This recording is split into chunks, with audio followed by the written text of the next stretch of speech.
네, 매주 목요일에는 중국 현지를 연결해서 중국발 이슈들 정리해보는 시간 갖고 있습니다. 우리투자증권 북경리서치 유동원 센터장과 전화 연결되어 있습니다. 안녕하세요. 네, 안녕하십니까. 네, 지난주 주말 중국 인민은행에서 대출금리 하한선을 철폐하겠다라고 해서 이슈가 됐습니다. 사실상 대출금리 하한선을 철폐하면 실질적으로 유동성 악화를 야기하지 않을지 시장의 우려가 좀 큰데요. 이 부분에 대해서 어떻게 분석하고 계십니까?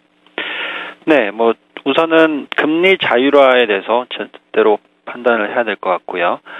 이번에 발표된 내용은 대출금리의 0.7배 하한선을 취소를 했습니다. 그리고 지방금융기관의 대출금리 상한선 또한 취소를 했고요. 전반적으로 금융기관의 신용분석에 따라 대출금리 적용을 허용을 하는 것입니다. 하지만 주택담보대출금리에 대해서는 규제가 계속 유지가 될 것입니다. 이게 무슨 말이냐면 앞으로 2년에서 3년간의 금리 자율화가 지속적으로 진행될 것이라고 판단하고 있습니다. 여기서 지금 일간의 부정적인 의견 부분의 가장 큰 부분이 무엇이냐면 신규 대출이 늘어나고 있지만 성장률이 떨어지고 있기 때문에 사실상 비효율적이다는 얘기가 있고요. 예금금리 자율화가 일어나지 않으면은 실질적인 자율화 효과가 없다는 그런 의견이 분분합니다. 하지만 저의 의견은 전반적으로 흐르는 물에 거스릴 필요는 없을 것 같고요. 인민은행이 작년 6월, 7월에 금리를 인하 조치했었습니다. 이것보다도 이번 정책이 좀 더 강한 부양책이라고 판단이 들고요. 최근 경제 구조개혁의 중심이 될 것으로 생각을 하고 있습니다.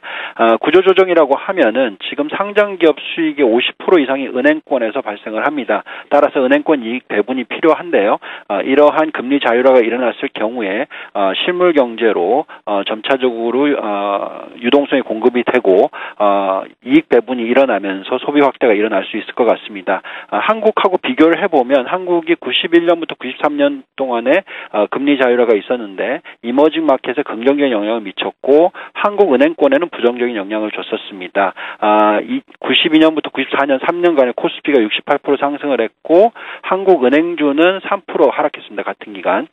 반면에 상해종합지수는 120%나 상승을 했고요. 전체적으로 금리 자율화가 긍정적이라고 생각하시는 게 맞을 것 같습니다.